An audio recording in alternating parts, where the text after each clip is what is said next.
So the next step is to get this APK file, put it on an Android device and install it so we can play with the app on the actual mobile device. Now you can be creative here how to transfer this file to your mobile device. It would be easier if this Linux system was installed in your physical computer, so not in a virtual box. So in real life, if you want to take things seriously with making mobile apps with Python, you may want to actually install Ubuntu in your computer to have a Linux computer. You could do this with dual boot if you have a Windows laptop or PC, and in that case you could connect your mobile phone with a USB cable, so you could easily place the files in your mobile device.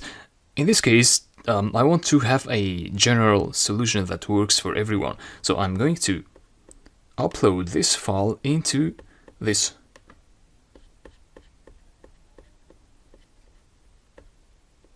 gofile.io service.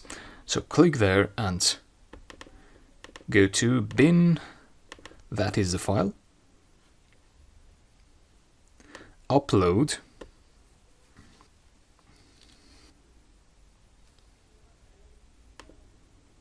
and now you can get that link here, the download link, and you can put it in on the browser of your mobile device.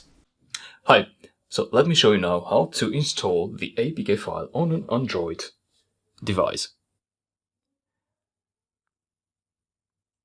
So that is the gofile.io web page where I uploaded the APK file so that I could share it on my mobile device. That is one of the ways. So my browser is pointing to that service.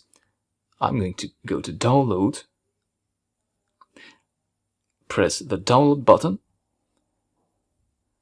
So it says downloading. When the APK file downloads, it will ask you if you want to install it. And so press on install.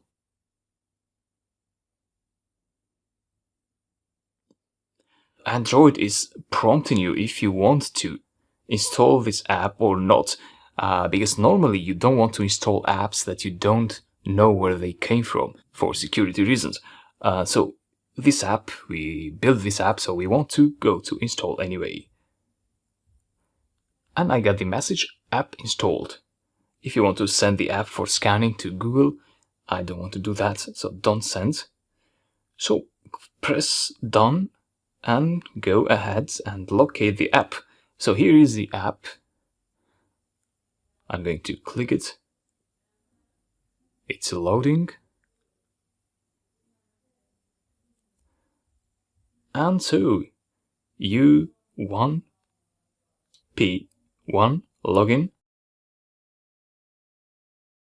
Happy.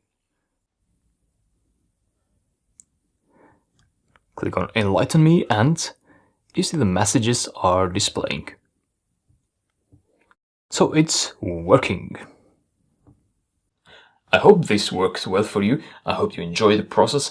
If the build was not successful on your case, please look at the frequently asked questions to see if your question is answered there, and you can try to do the build process again with the Buildozer Android. Always use the clean option. And so I'll see you in the next videos.